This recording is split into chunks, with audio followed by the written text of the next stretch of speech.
posibilidad ng tagumpay o kabiguan, ng ligaya o lungkot.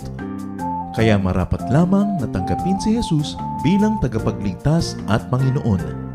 At matapos yun ay panariwain ang katapatan at paglapit sa Kanya bawat araw o day by day. Ang day by day ay naglalayong umalalay sa pang-araw-araw na pamumuhay. Narito po si Kuya Ed Lapis sa mensaheng pinamagatang 2 Steps to Self-Improvement.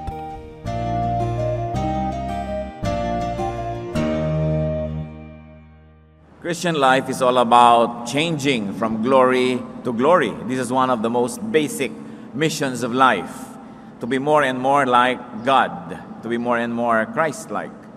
And this is what spirituality is all about, to grow. And growth is about improvement. At sa atin pong pagtahak dito sa steps of improvement, we're going to discuss 2 steps to self-improvement. At isa sa mga pinakamatatas na uri ng pagsamba sa Panginoon, liban sa pag-awit, pagdadala ng ating mga offerings, pagsayaw sa Panginoon, pagpupuri, yung ibinigay niya sa atin na personalidad ay patuloy na payamanin ang ating ugali, ang ating karunungan, at ang ating personalidad. This is an act of worship that is very sublime to improve ourselves. Dear God, thank you that you are God of improvement, that you are God of inspiration and empowerment.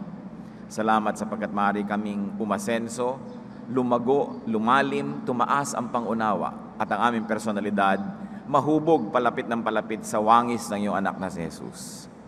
Patawarin niyo po kami sa mga kasalanan namin, linisin kami sa aming mga karumihan, at punan niyo ang aming mga kakulangan. Mangusap kayong may kapangyarihan, maging pagkain ng aming espiritu ang inyong mga salita, at maging kalakasan, maging ng aming katawan. We ask you, Father, to be the speaker, lead us, teach us, hold us by the hand, and usher us into a world that is ever-changing, ever-improving within our hearts. Lead us, Father, be our speaker. Protect us from lies and falsehood. Protect us from harm, from works of evil men and evil spirits. Strengthen our bodies, sharpen our minds. Dalangin din namin pagpalain mo lahat ng mga mahal namin sa buhay, lalo yung mga hindi namin kasama sa sandaling ito. Mangusap kayong may kapangyarihan. Set us free. Do your will. Glorify yourself. In the name of Jesus, our Savior, our Lord, we pray. 2 steps to self-improvement. Napakahalaga na ang Kristiyano ay patuloy na lumalago, hindi lang sa alam niya sa Biblia, kundi kung paano niya ito inilalapat sa kanyang buhay. How to improve yourself?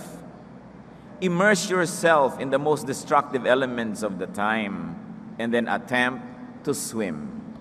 Ilubog daw ang sarili sa mga nakakahamon na mga elemento ng buhay ng iyong panahon at pagkatapos sikapin mong lumangoy. Jesus immersed himself in a very destructive element of his life, and that is temptation. Hindi niya ito iniwasan. Sa katunayan, siya ay dinala ng Espiritu upang siya ay tuksohin ni Satanas. Matthew 4:1, then Jesus was led by the Spirit into the desert to be tempted by the devil. Talagang inilubog niya ang kanyang sarili dito sa destructive element na ito, and then he attempted to swim. Now, how do we learn from this experience? How do we improve ourselves? We immerse ourselves. So you immerse yourself, or you allow yourself to be immersed in destructive elements like criticism. Ano ba yung mga destructive element? Yung talagang pag pinabayaan mo, masisira ka niyan. Pag hinayaan mo, talagang ikaw ay madadamage, magiging sugatan, duguan. Pero hindi pwedeng iwasan ng ganito mga bagay. Sapagkat ang tunay na buhay ay kinakailangang lumangoy, tumawid ng maraming destructive waters. But the important thing is to always bear in mind that God knows our situation and that this is happening for a purpose. So allow yourself to be immersed in criticism. Yung ikaw ay napupintasan, yung ikaw ay napupulaan, sinusuri, sinusukat, hayaan mo lang. Acts 11:2-3 and 17-18. So when Peter went up to Jerusalem, the circumcised believers criticized him and said, "You went into the house of uncircumcised men and ate with them? So if God gave them the same gift as He gave us, who believed in the Lord Jesus Christ, who was I to think that I could oppose God? When they heard this, they had no further objections and praised God, saying, So then, God has granted even the Gentiles repentance unto life. Ano po ang background niyan? Hindi naman sanay ang mga Hudyo na nakikisalamuha sa mga hindi Hudyo. And one of the distinctions of Jewish men was that they were circumcised, and Gentiles were not. Kaya nung nakihalubilo at nakikain pa sa hapagkainan ng mga Gentiles itong si Peter, na hindi nila nakagawi ang gawin, ay siya ay inusig, siya ay pinulaan, sinuri, he was criticized. But that occasion was turned by Peter into a blessing, because being criticized gave him the forum to explain his philosophy, his theology. Pag tayo po'y napupulaan, napipintasan, ang nagiging blessing niyan, nakapagsusuri tayo sa ating sarili. Una, itatanong natin, totoo ba ang inaakusa sa atin? Kung totoo, gaano katotoo? Buong totoo ba? Kalahating totoo? 1/4 na totoo? Sapagkat hindi naman pwedeng maging perfect ang isang bagay.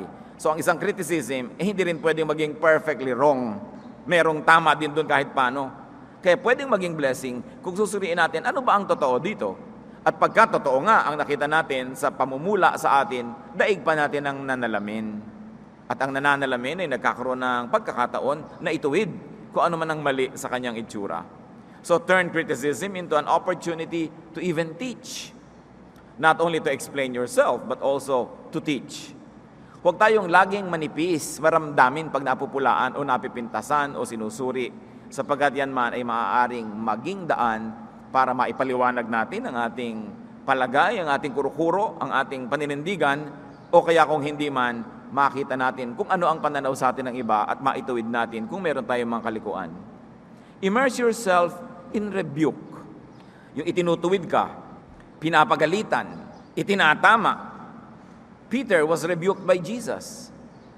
Mark 8:33, si Jesus ay pinipigil ni Peter na magpunta sa Jerusalem. But when Jesus turned and looked at his disciples, he rebuked Peter. Get behind me, Satan, he said. You do not have in mind the things of God, but the things of men.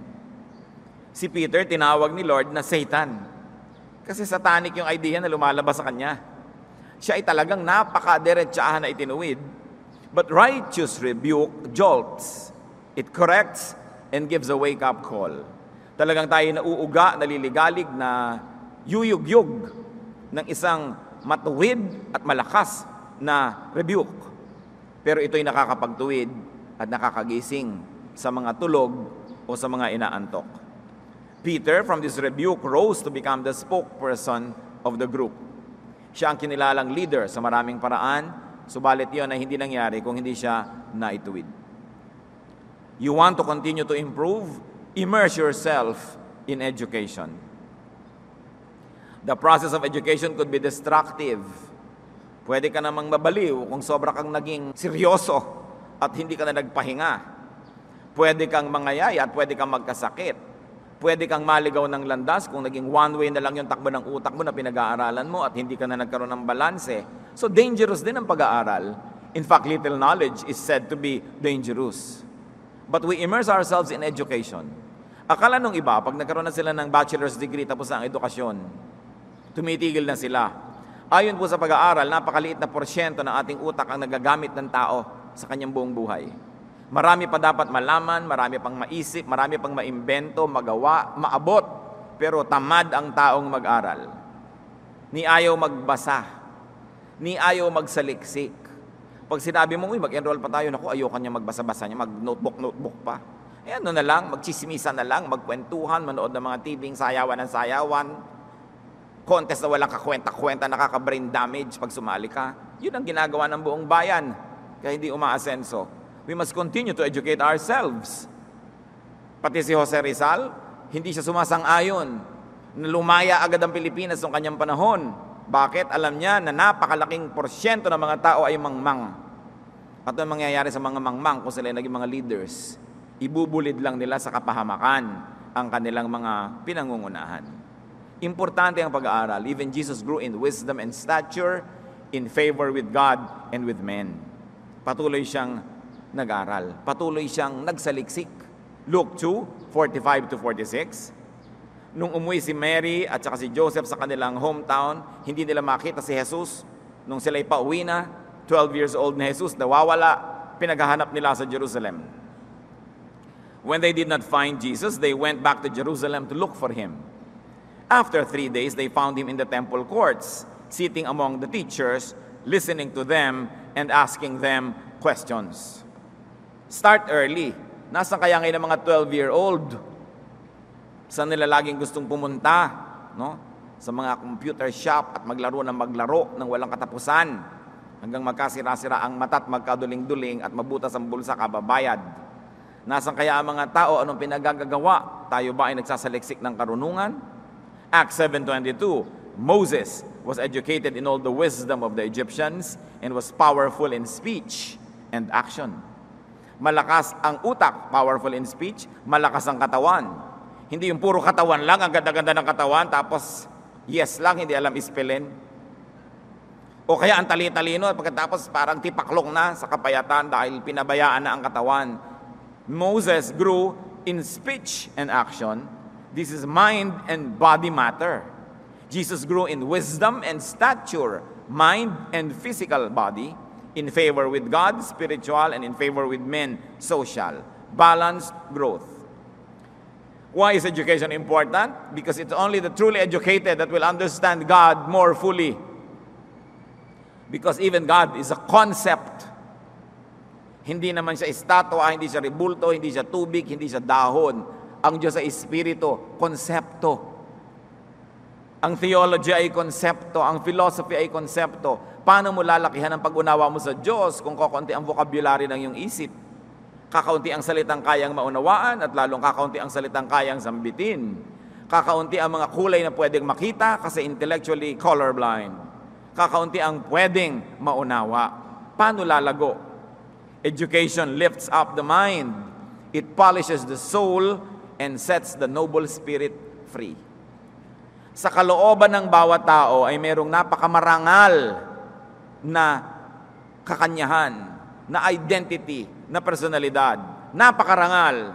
Pero yung marangal na tao sa loob niya ay nakagapos, nakatali. Ang nagtatali dito, kamangmangan. Kakitiran ng isip, kawalan ng alam. At habang ang tao ay nag-aaral, nalalagot ang mga tali ng kamangmangan, doon lang nakakalaya, doon lang nakakakilos, yung marangal na pagkatao. Kaya napakarami mga tao ay napakahamak. Hamak ang ugali, hamak ang pag-iisip, hamak ang mga ginagawa at hinahamak ang sarili at pumapayag na hamakin sila ng iba kasi kulang sa kaalaman. Ni hindi nila alam na sila yung mangmang. Kaya napakahalaga patuloy na pag-aaral ng tao. Mahirap talagang gawin yan. Kaya nga sabi, immerse yourself in the most destructive elements of the time. Mas masarap matulog, mas madaling manood ng TV na lang, lalo yung hindi ka na pinag-iisip para wag ka ma-stress. Yung iba na i-stress pag nag-iisip. Samantalang isa sa mga pinakamasasarap gawin sa buhay, yung mag-isip, maabot ng isip mo yung hindi mo dating naaabot, makita mo yung hindi mo nakikita, maunawa yung dating magulo. It's better than eating, it's better than having pleasure. Yun naman ay kung uunawa natin ang halaga ng patuloy na pag-aaral. Kahit may edad ka na, mag-aral mag-text. Kung makakabuti sa buhay mo, hindi yung text ka ng text, tapos yung apubungan text ng text para sa'yo. May mata ka pa, may daliri ka pa, hindi ka pa naman patay, ba't di ka mag-aral? Matanda na ako, edi ilibing ka na namin, ayaw mo na pala eh. Di ba? Ngayon gusto mo pag mabuhay, mag-aral ka pa. Buksan mo pa ang isip, marami pang pwedeng malaman. Hindi na pwedeng kung matanda ka na, ipipikit mo na yung mata at hihiga ka na lang dyan, aantayin na tawagin ka ni kamatayan. Ang buhay ay napakasarap kung ang utak natin ay gising. At marami tayong nauunawa. Sa isip lang tayo nakakalaya. Kahit ang taong nakakulong sa mga bilangguan, imagine lang yan na siya ay nasa ibabaw ng isang bundok o kaya naliligo sa batis. Ang totoo ay nararanasan niya yon sa spiritual na paraan at daig pa yung kuminsan ay tunay na physical experience. Alam nyo yan, try to imagine things and you actually benefit from what you imagine. Many people who have sexual imaginations know that it works. That imagination works. E di lalo na kung mag-i-imagine ka na magagandang bagay. Diyan ka lang napapalaya sa mga kahirapan, sa mga karamdaman. kung ang isip mo ay malaya, nakakaalis sa loob ng iyong bungo at nakakarating sa mga langit, sa mga alapaap at sa malalayong mga tabing dagat, kailangan ng isip ng tao malaya. Anong nagpapakulong sa isip ng tao? Bias. Yung kinulong mo na, ay, ang Kapampangan ganito, ay, ang Ilocano ganon, ay, ang Bicolano ganyan. Ikukulong mo yung isip mo. Kaya tuloy pag may taong Kapampangan na iba yung ugali, hindi mo na na-appreciate. Kasi, tinypecast mo na. Nakakulong ang isip ng mga taong, ay, ganito dapat, ay, ganon dapat. Nung araw, ganito kami. Nung araw yun di bumalik ka nung araw. Wala na yung nung araw, ngayon na. So, kailangan palitan mo yung pananaw. Kailangan, ganito lang kami magluto ng sinigang. Kailangan, nilalagay lang na pampaasim, ganito. Marami pang iba. Buksan mo ang iyong isip. Palayain mula sa mga gapos ng limitadong karanasan. Kailangan nakabukas ang isip ng tao. Mapakahirap kasama sa buhay yung makitid ang isip. At lalo nang napakahirap kasama sa buhay yung ang bagal na mag-isip. Parang ikaw ay napakabilis tumakbo, pangkarera ka, tapos yung asawa mo parang pagong. Diba yung inis na inis ka dahil gusto mong talagang kumawala at tumakbo ng mabilis, but this person is holding you down. Dahil yun lang ang speed niya. Ganyan din yung mga driver na gusto mabilis, tapos may kasamang lola, ay bagalan mo lang. Parang libing, ganun ang gustong speed ng lakad. Inis na inis yung nagmamaneho kasi kaya niyang bilisan pero pinipigil siya. Paano pa yung ang isip ay matalas, matalino, malayo ang naaabot, tapos ang kasama sa bahay, ang kasama sa buhay, ganggamunggo ang isip. Di ba napakalaking frustration sa buhay yon? Kaya kung mahal nyo ang inyong mga mahal sa buhay, mga kapatid, at sila'y matatalino, meron silang mga bakas ng katalinuhan na pwede mag-improve. Imbes paliitin nyo ang utak nila para kayo magkasabay, yung utak nyo ang palakihin nyo. Pareho pa kayong nakinabang. Hindi yung gusto mo to pull people down. Mahihiyain ka, may asawa kang sociable. So, dito na lang tayo sa bahay, huwag na tayo aatin ng mga lamay, ng mga binyag, ng mga kasalan. Kasi mahihiyain ka, so gusto mo rin siyang ikulong sa iyong pagiging mahihiyain. Ikaw, kapatid, ang lumaya sa iyong mga pagiging mahihiyain. Hindi yung ang pipigilin mo, yung isang taong mas evolved ang kanyang social life. Maraming ganon, ang asawa pinaliit, imbes pinalaki. Kasi doon siya komportable. Ang comfort zone niya, yung comfort zone ng kamangmangan. Kaya yung mga mangmang, yan ang mga tampurista, yan ang mga maramdamin, mga madadaling masaktan, magdamdam, maghinanakit, magtanim ng sama ng loob. Kasi walang pinagkukunan ng pangunawa sa kapwa. Ang iniisip lang nila, sila, nasaktan ako, hindi ako napansin, kinawawa ako, etc., etc. Kung meron tayong ganyang mga nangyayari sa buhay natin, kapatid, kamangmangan yan. Dapat yang harapin at baguhin, palayain ang isip. Ang tagal-tagal lang malaya ng Pilipinas mula sa Espanya, hindi na natin sila pwedeng sisihin para sa ating mga kahirapan ngayon. Ang tagal-tagal na rin nating lumaya sa mga Hapon, maging sa mga Amerikano. Ang tagal-tagal na. Bakit yung mga Singaporeans, noong 1960s lang sila naging bansa? Naunahan pa tayo sa pag-asenso. Bakit yung mga iba, hindi nila sinisisi yung colonial past nila? Alam niyo ang problema sa Pilipinas? Matagal lang malaya ang ating political system pero bilanggo ang ating utak ng kamangmangan. At pababa ng pababa ang level ng edukasyon. Pagkausap mo mga high school students, college students, parang kausap mo grade 2 ang mga reasoning. Bumaba ang ating English, hindi rin naman umasenso ang ating Filipino, bumaba rin. Wala nang makapag-Filipino ng diretso, wala rin naman naging English ng diretso. Liban nila ako, nagtatrabaho ako sa call center. No? Talagang dyan lang nakakapag-diretso. So, paano na ang bayan na ito? Education is very important. Immerse yourself in correction. Yung tayo na itutuwid. Proverbs 15:32, he who ignores discipline despises himself, but whoever heeds correction gains understanding. Sino ang umaasenso? Yung lumalangoy, lumulubog, nagbababad sa pagtutuwid. Pagtutuwid ng kapwa, pagtutuwid ng kapaligiran, pagtutuwid ng Diyos. Correction straightens up a person. Correction aligns a person to the divine will. And correction positions people in the path of blessings. Dahil ang Diyos ay tuwid at matuwid, sinong pagpapalain niya, diyan ding matuwid. Kaya pag tayo naitutuwid, dapat tayo magpasalamat. Bagamat, ang proseso ng pagtutuwid ay masakit.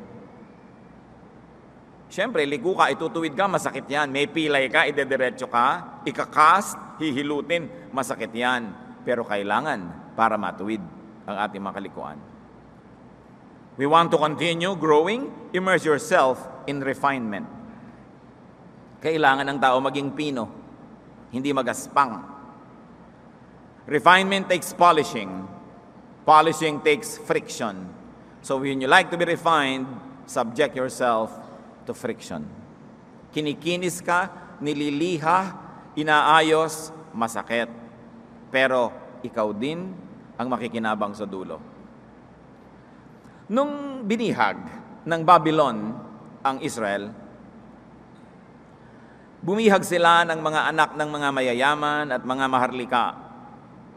Ipinadala sa palasyo ni Nebuchadnezzar upang iayos ang pag-iisip at isunod sa kaisipan ng imperyo ng Babylon. At yan ang naranasan nila Daniel. Daniel 1:3-5. Then the king ordered Aspenaz, chief of his court officials, to bring in some of the Israelites from the royal family and the nobility. Young men without any physical defect, handsome, showing aptitude for every kind of learning, well-informed, quick to understand, and qualified to serve in the king's palace. Tingnan niyo yung mga katangian na pinili. Kailangan malalakas ang katawan, may mga itsura, mayroong kakayanan na umunawa ng maraming bagay, at bukod sa kakayanan umunawa, marami ng alam, well-informed, mabilis matuto, at handang-handa na maglingkod sa palasyo. He was to teach them the language and literature of the Babylonians. The king assigned them a daily amount of food and wine from the king's table. They were to be trained for 3 years, and after that, they were to enter the king's service. Kung yung maglilingkod sa king's service, kailangan maayos na pangangatawan, may itsura, matatalino, mabilis matuto, marami ng alam, qualified, no? At bibigyan ba ng pagsasanay? Ano pa yung magtatrabaho sa King of Kings service? Most of the time, the ministers in the church are wanting in quality because we don't apply this kind of tests. Kung sino na lang ang laging nandyan, laging present, yun na siyempre yung magiging worker, natural, lalo kung volunteer work. Pero nalilimutan natin na meron pa rin dapat ang mga pamantayan na inaabot. Everybody is qualified to want to serve, but everybody needs training. And everybody needs basic understanding and basic intelligence to be able to deliver good service. Quality is expensive. Kaya kung minsan nakikita natin, mas mahuhusay pa yung mga nasa corporate world kaysa nasa church. Sa pamamalakad, kasi tayo nagkakaroon ng pwede na yan attitude. Christian naman tayo, pwede na yan. Mauunawaan na yan ng mga kapatiran, mga choir na hindi nag-practice, pwede na yan. Ang titingnan na lang ni Lord, heart. Anong heart? Kanta ang hinahanap sa'yo.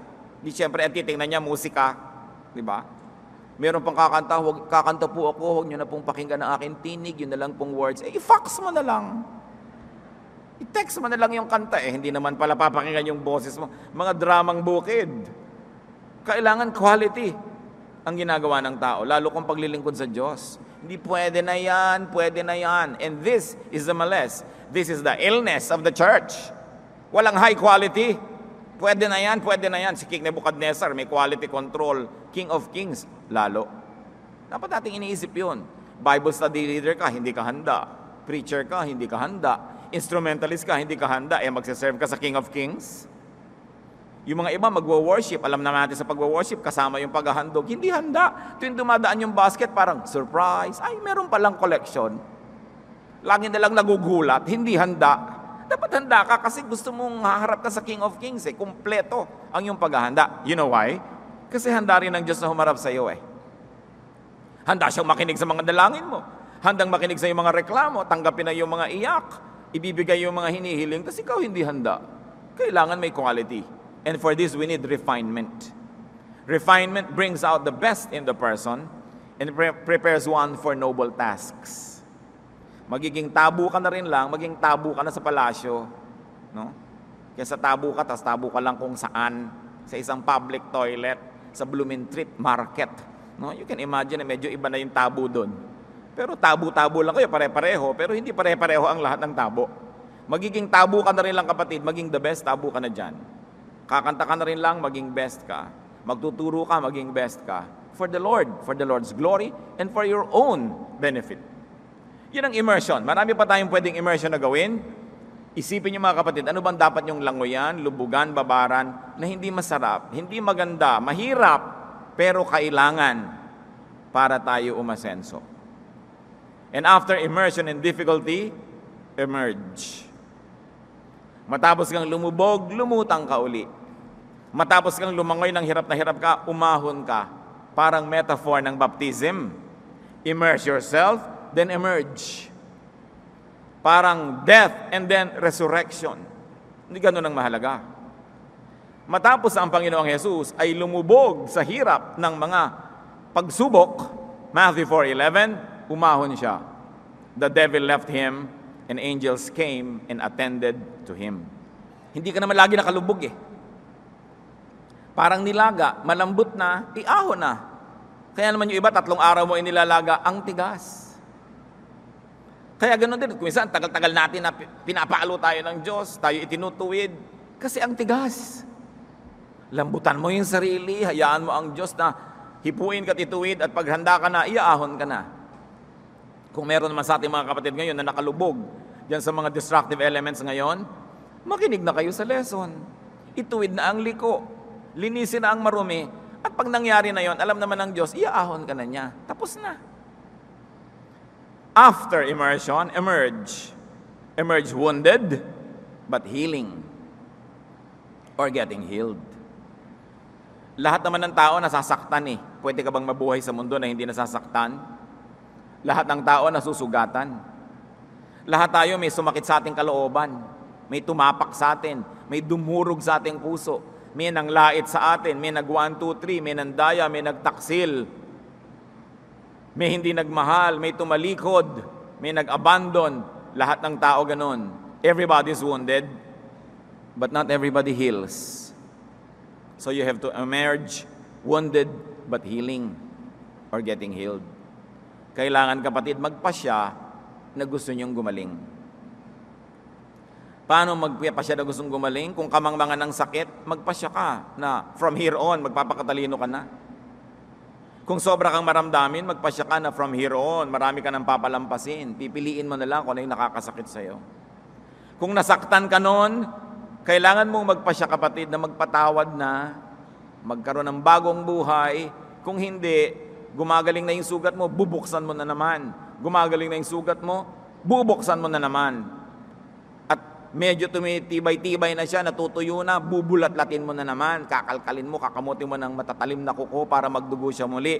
Hindi ba ganyan ang ginagawa ng maraming tao? Nasaktan sila ng kanilang auntie nung araw, lagi nilang pag-uusapan, nabubuhay na naman yung mga sakit na yon. Yung galit na sana'y humuhupa na, muli na naman sisilakbo. Yung nagpapatawad na sana dahil sa panahon, aalalahanin na naman ang lahat. Marami sa atin, nagpapasya na huwag gumaling. Kaya ililibing na lang at lahat, punong-puno pa ng sama ng loob, ng galit sa mundo, ng hinanakit. At pag pinuno natin ang ating puso ng ganyan, hindi magiging bakante ang puso para tumanggap ng pagpapala kasi puno ng mga basura. We have to learn to emerge, although wounded, but ready to heal. And it's a matter of decision. Job 5:17-18. Blessed is the man whom God corrects, so do not despise the discipline of the Almighty. For he wounds, but he also binds up. He endures, but his hands also heal. Aba, mapalad daw ang taong itinutuwid ng Diyos kahit nasasaktan, kahit nagdurugo, kahit nakakaranas ng amputation or surgery. Sabi, totoo, sinusugatan tayo ng Diyos. Pero nililinis din niya, nilalanggas, tinatalian, tinatakpan ang mga sugat na ito. Totoo, babaliin ka niya. Pero pag durog-durog ka na, bubuuin ka rin niyang muli para maiba naman ang korte mo. Kasi kung isa kang jar na mali ang korte, kailangan durug-durugin ka para mabuo ka na naman, iibahin yung korte mo. You have to be reconstituted para maiba. When you have reached the bottom, thank God, because there is no other way but up. Pag sobra na, sagad na ang baba ko na, wala na akong pwedeng babaan pa. Ang hirap ko na, hindi na po kayo mas mahirap pa kaysa rito. Wala na kayong direksyon na pwedeng tahakin, kundi pataas na, dahil nandun na kayo sa ilalim eh. Kaya kung minsan, mas madali at napapadali ang pagpunta mo sa kaila-ilaliman, mas ibig sabihin, mas madali kang lulutang agad. Kung sa pagtutuwid ng Diyos ay hinihingi na kailangan makarating ka sa kaila-ilaliman dahil ang tigas mo eh. Kailangan ka talaga pagkadurug-durug-durugin pa. Pag nagkakadurug-durug na tayo, magpasya kayong, I will make something out of this. Itong mga sugat na ito, gagawin kong bulaklak na disenyo ng aking balat. Ang mga peklat na ito ay aariin kong magandang design. Paalala na ako ay natuto. Kailangan mawala yung bitterness. Kaya si Job, alam natin ang kwento niya, ang yaman-yaman, ang dami-daming anak, pinakasikat na tao sa kanyang bayan, biglang dinalaw siya ng sobrang pagsubok, bagamat siya'y matuwid. Subalit nang malampasan niya yon, nakabawi siya, doble pa kaysa dati ang naging kayamanan niya. Kasi naman matuwid naman talaga siya, pagsubok lang yun eh. Hindi yun parusa, yun ay pagsubok. At nalampasan niya. Job 42:11. All his brothers and sisters and everyone who had known him before came and ate with him in his house.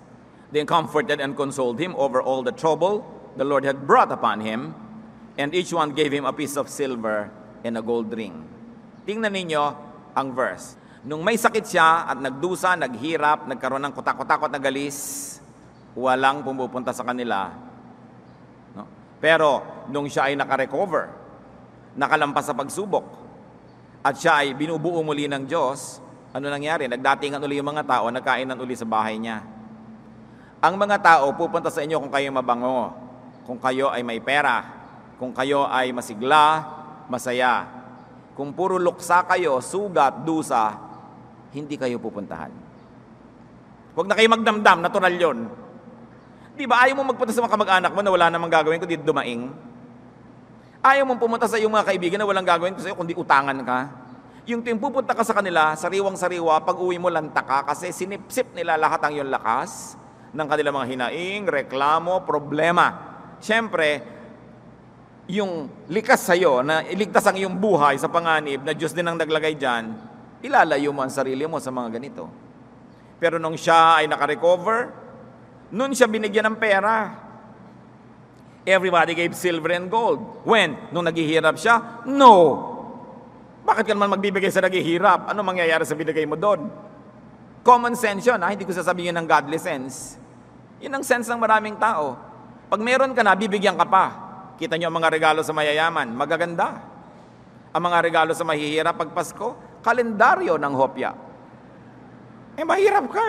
Bakit ka bibigyan ng malaki? Hindi mo kaya magsukli.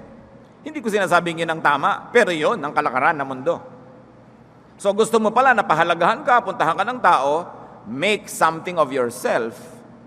Huwag kang magmukmuk dyan, maawa sa sarili mo, magreklamo sa langit at lupa, umiyak ng umiyak. Magtrabaho ka, bumangon ka, paasensuhin mo ang iyong buhay, babango ka, pupuntahan ka ng mga tao. Kaya sa mayayaman, yung mayaman na, yung pa ang maraming nagpapadala ng bulaklak pag namatay. Yung halos hindi ka na makalakad sa dami ng bulaklak doon sa koridor. Yung mahirap, may isang lantang bulaklak na bigay ng punerarya kasama sa cost ng ataol. Diba? Ganun talaga, huwag kayo nagdaramdam. Gusto nyo hindi ganun ang buhay nyo, paasensuhin nyo ang buhay nyo. Para hindi ganun. Talagang ganun ang kalakaran. Blessing begets more blessings. Misery begets misery. Money begets money. Poverty begets poverty. Saan nagbabago ang buhay ng tao? Hindi sa swerte, sa pag-iisip. Pag nagpasya ka, ayokong maging mahirap. O ayokong patuloy maging mahirap, gagawa ka ng paraan. Hindi ka man maging mayaman, surely makakaangat-angat ka kahit papano. So turn every criticism, every rebuke, every correction into an asset. Pag binabato ka ng bato, ipunin mo, hindi ka na kailangan bumili ng graba para magpagawa ng bahay. everything could be turned into a blessing. After immersing yourself in difficulties, emerge stronger. Kita nyo yung mga nag-gym. Pag nakita mo itsura ng pagmumuka, pag binubuhat yung bakal, no? Pagka yung tiyan pinipilit na itayo sa kanilang mga sit-ups, kita mo ang pagdurusa sa muka. Di ba? Pero pagka shower niya at paglabas, ang lahat ay napapatingin at muling napapatingin dahil he emerges stronger. No pain, no gain. So habang ikaw ay going through pain, imaginein mo na kung maganda yung attitude, this pain will turn into gain. Ang mahirap, nagdusa ka na nagdusa, tapos wala pa rin nangyari sa buhay mo. Natuto ka na ng natuto, pero hindi mo naman in-apply. Marami ka nang nalaman, hindi mo in-apply. Useless ang paghihirap. Pero bawat paghihirap, bawat pagdurusa, pighati, kalungkutan, kung ang magiging bunga nito, you became better, you became stronger, then it's worth it. Tulad ng mga pagdurusa ng mag-asawang naghihiwalay para lang magtrabaho ang isa abroad. O pareho sila pero magkaibang bansa. May pagdurusa, pero may uuwian silang bahay na naitayo, na pag-aral ng mga anak, worth it. Pero yung nagkahiwalay na kayo, nagdusa kayo, pagkatapos nagka-boyfriend si babae, nagka-girlfriend si lalaki, nagkawatak-watak ang buhay niyo, wala rin kayong pera in the end, gulo-gulo pa kayo. Sayang ang inyong mga paghihirap. So may mga paghihirap na nakabuti, pero may paghihirap na nakasama. Alin na nagpasama? Kamangmangan. Kakulangan ng pag-iisip. Bakit hindi pakinabangan ng hirap? Kundi hirap na ang ending, hirap pa rin. Yun ang malungkot. Job 17, 7-9. My eyes have grown dim with grief. My whole frame is but a shadow. Upright men are appalled at this. The innocent are aroused against the ungodly. Nevertheless, the righteous will hold to their ways, and those with clean hands will grow stronger. Basta malinis ang ating budhi, malinis ang ating pamamaraan, lahat ng hirap na ginagawa natin, may magandang kakawian. We become stronger by experience, therefore we become wiser, or we become stronger by conquest. That means we become richer. 2 Samuel 3:1. The war between the house of Saul and the house of David lasted a long time. David grew stronger and stronger, while the house of Saul grew weaker and weaker. Every conflict will leave you weak or strong. Every conflict will leave you richer or poorer. Do not go to war if you would only lose. Do not wage war if there is no hope of victory. Kaya ang manifesto ni Jose Rizal, nung siya ay dinakip, pinuwersa siyang magmanifesto para kanyang talikuran daw at itakwil ang himagsikan. At sabi ng mga iba na kontra Rizal, hindi daw makabayan si Rizal dahil sinabi niya sa kanyang manifesto, nakatutok ba naman ang baril sa iyo habang ginagawa mo yung manifesto? Sabi sa manifesto, huwag kayong lumaban sa mga Kastila. Hindi daw makabayan si Rizal. But if you're going to read between the lines, hindi laban si Rizal sa himagsikan. Laban siya sa himagsikang siguradong talo lang naman. Sabi niya, magdurusa lang lalo, dadanak ang dugo, wala rin mangyayari. Hindi niya sinasabing walang mangyayari sa inyong pagsusumikap. Ang sinasabi niya, di tayo handa. Bakit ka lalaban kung talo ka lang? Pero ganyan ang marami sa ating mga kababayan, no? Nasaktan ng kalooban, kukuha ng gulok, sugod mga kapatid, hindi pa nakakalapit, nabaril na. Nabaril ka, kaya may pinagbarilan. No? Kasi nabaril yung Pilipino. Damdamin ang pinapairal. Nasaktan ng damdamin, susugod, kahit na hindi naman nakalapit, nabaril na rin. Kailangan nag-iisip ang tao. Lalaban ka, hindi ka naman mananalo. Maghintay ka na ibang panahon. Magpalakas ka. Hindi yung bugso ng damdamin. Kaya ang damdamin, sino lang makakapigil sa bugso ng damdamin? Malakas na isip. Yung napagtitimpian mo, ang dapat mong timpiin. Napipigil mo ang isinisigaw ng iyong damdamin. Dahil alam mo na pag sinunod mo yun ngayon, mapapahama ka lang. One of the greatest signs of intelligence is that when you can suspend your pleasure. Pwede mong ipagpabukas ang sarap at saya, nakokontrol mo yung kagustuhan mo magpasarap at magsaya dahil alam mong higit na mainam kung ipagpabukas yun kesa gawin na agad ngayon. Tapos bukas, wala ka na. Kaya yung mga taong pwede magtimpi, maghintay, yun ang mga mature. Ganon din yung mga magnobyo, nagtitimpi, naghihintay, na hindi sila magtalik sapagkat hindi pa panahon, wala pa sa plano nila, wala pa sa script, masisira ang lahat ng plano kung hindi sila magtitimpi. Pero sino ang nakakapagtimpi? Ang nag-iisip.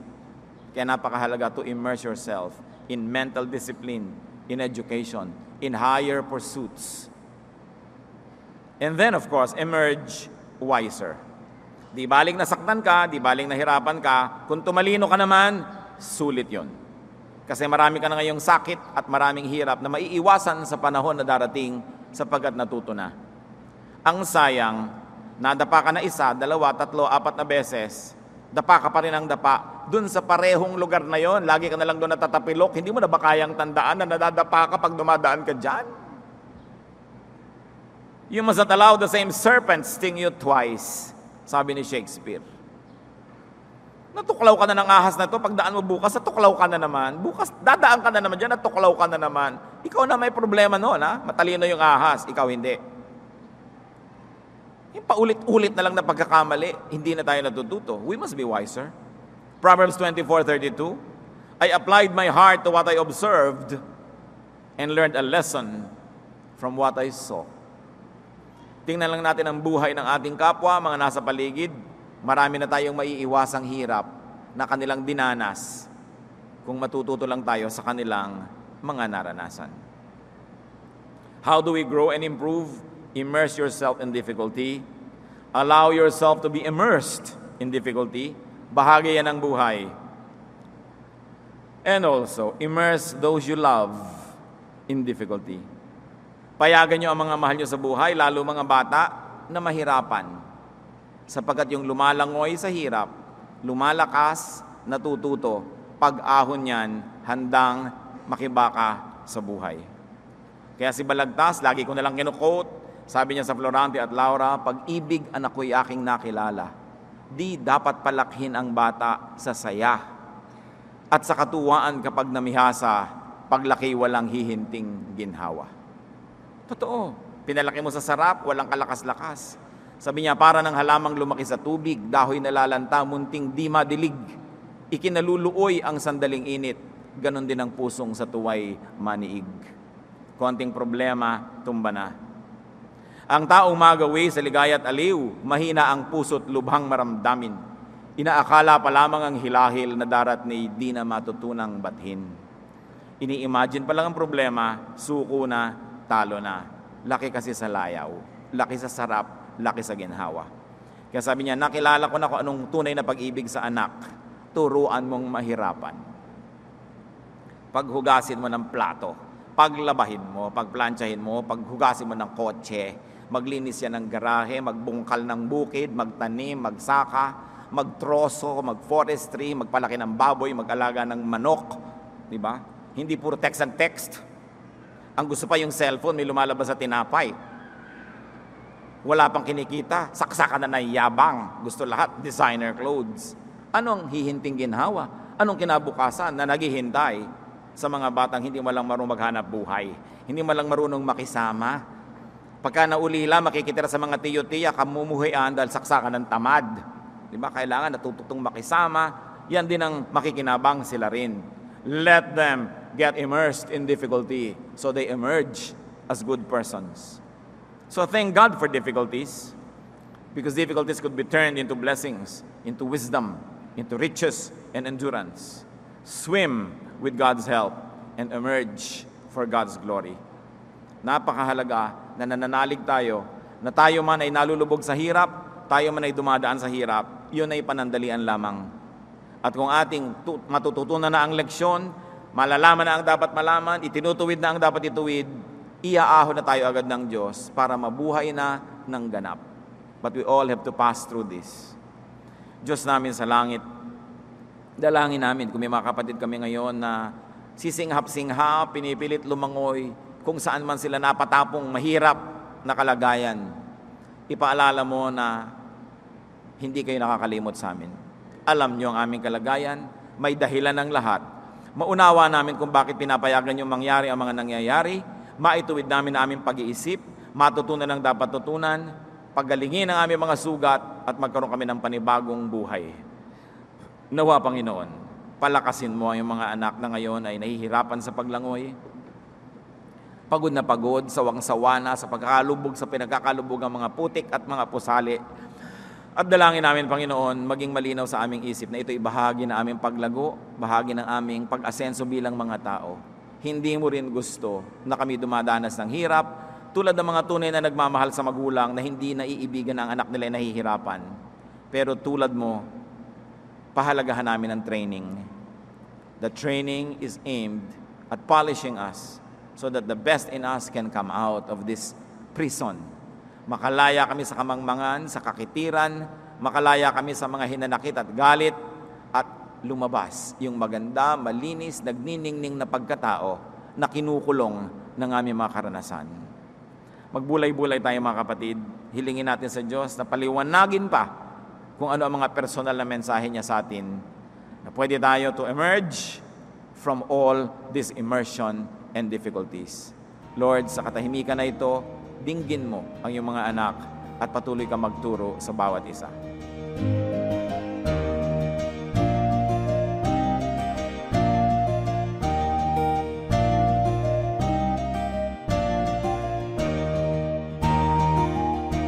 Ang katatapos pong mensahe ni Kuya Ed Lapiz ay pinamagatang 2 Steps to Self-Improvement.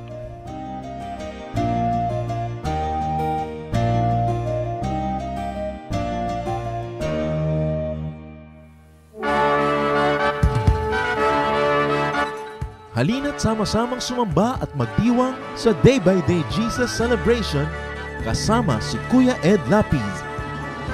Bulwagan ng Panginoon PICC, one Sunday a month, Philippine International Convention Center, Rojas Boulevard, Pasay City. All other Sundays sa mga Day by Day mini bulwagan ang pagtitipon. Para sa buwan ng Disyembre, gaganapin ito sa December 8, 2024. 8 a.m. ang First Jesus Celebration, 10 a.m. naman ang Second Jesus Celebration. Para sa iba pang detalye, bisitahin ang ating official Facebook page, Day by Day Friends.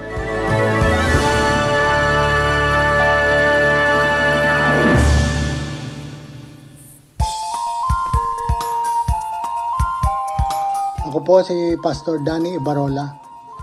Inanyayahan po namin kayo na dumalo at makasaya sa Jesus Celebration sa ating Day by Day Metro East tuwing linggo, 9:00 ng umaga sa Cinema 7, Level 4, Robinsons Metro East along Marcos Highway sa Pasig City, katabi ng Santa Lucia.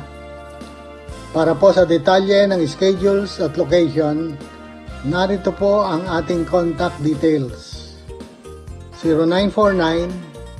0949-623-7333 o di kaya sa DBD Metro East.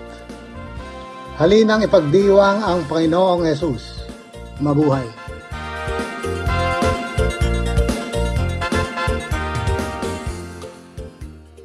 Napakarami pong kayamanan ng ating bayan at kuminsan hindi naman karapat-dapat na magkaroon tayo ng napakaliit na pagtingin sa ating sarili. Nangyayari lang yon kung hindi natin kilala ang ating nakaraan, hindi natin kilala ang mga kayamanan ng ating bayan na nagpapaganda sa atin pong lahi. Kaya naman dapat nating kilalanin ang nakaraan, ang kasaysayan, at ang mayayamang mga pamana sa atin ng ating mga ninuno. Ang mga hiyas po ng ating lahi, ang mga kayamanan ng ating bayan ay binubuo ng maraming bagay. At isa na rito ang musika. Ang musika ay salita daw ng kaluluwa. Ang musika ay napakabisang paraan upang ipahayag ang ating damdamin, ang ating mga pangarap at ang ating mga pagpapahalaga. Sa Pilipinas po, ang musika ay paraan ng pagpapahayag ng mga espiritual na bagay. Ang mga Pilipino kapag gumagawa ng musika kadalasan ay upang sumamba. Kaya tayong mga Pilipinong Kristiyano ay dapat lamang na mag-aral ng mga tugtog ng ating bayan at gamitin naman natin ito sa pagsamba sa Panginoong Hesus. Dapat nang bawiin ang musika ng Pilipinas mula sa kung ano-anong mga paggamit na hindi ayon sa kalooban ng Panginoon. At ito naman ay dapat ialay sa paanan ni Hesus upang lalong makadagdag sa marami, makulay at magagandang paraan ng pagpapahayag natin ng ating pananampalataya. Ang musika ng bayan, hiyas ng lahi, hiyas ng bayan.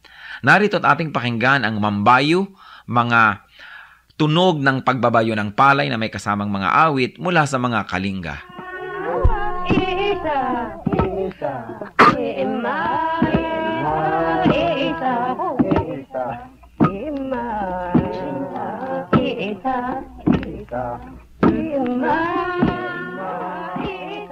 Ang mambabayo ay isang karaniwang gawain ng mga kalinga at ito ay pagbabayo ng palay. Gayunpaman, ito isinasagawa sa sari-saring estilo at pamamaraan ayon sa idinaraos na okasyon. Halimbawa ay kasal o kaya ay may mga kinalaman na seremonya sa mga patay o mga libing. Ang mambayo ay sinasaliwan ng awit tulad ng naririnig natin.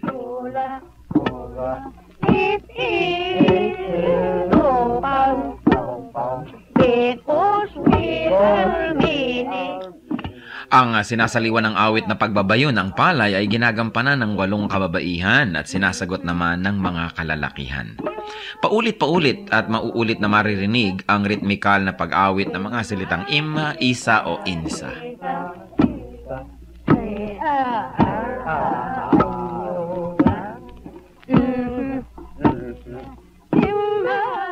Kasabay nito ang kanilang pagbabayo.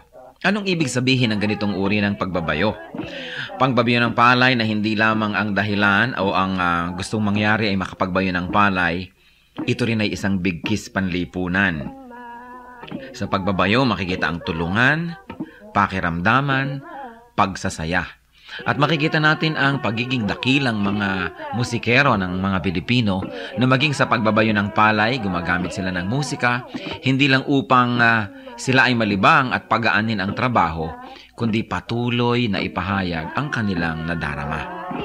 Sa mga Katagalugan at sa mga nasa kapatagan ng Luzon, uso rin ang bayuhan, lalo ang pipigan. At kadalasan, yung halo na ipinangbabayo ng pinipig, inuukit pa ang loob nun at nilalagyan ng parang bolang kahoy sa loob na habang nagbabayo, kakalog-kalog naman ang bolang ito at gumagawa na naman ng isang ritmo.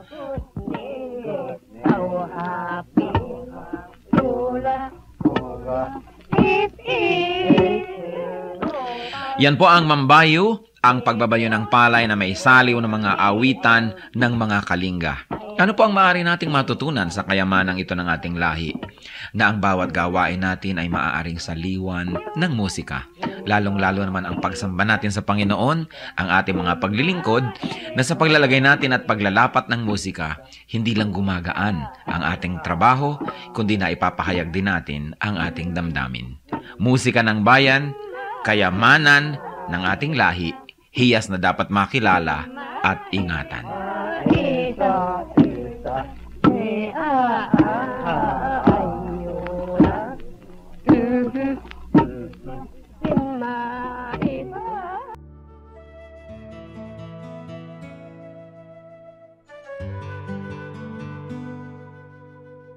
Bakit Juan de la Cruz ang malimit gamiting pangalan sa Pilipino?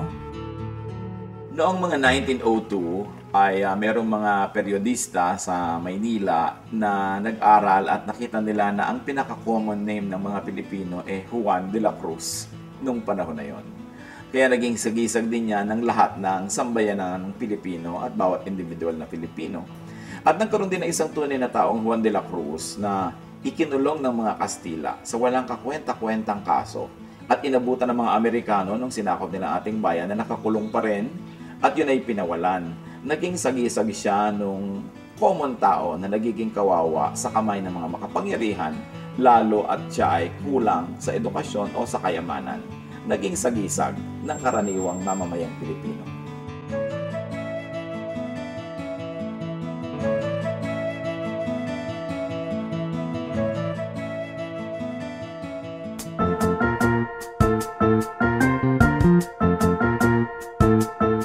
Oras na po para pansamantalang magpaalam ang programang Day by Day.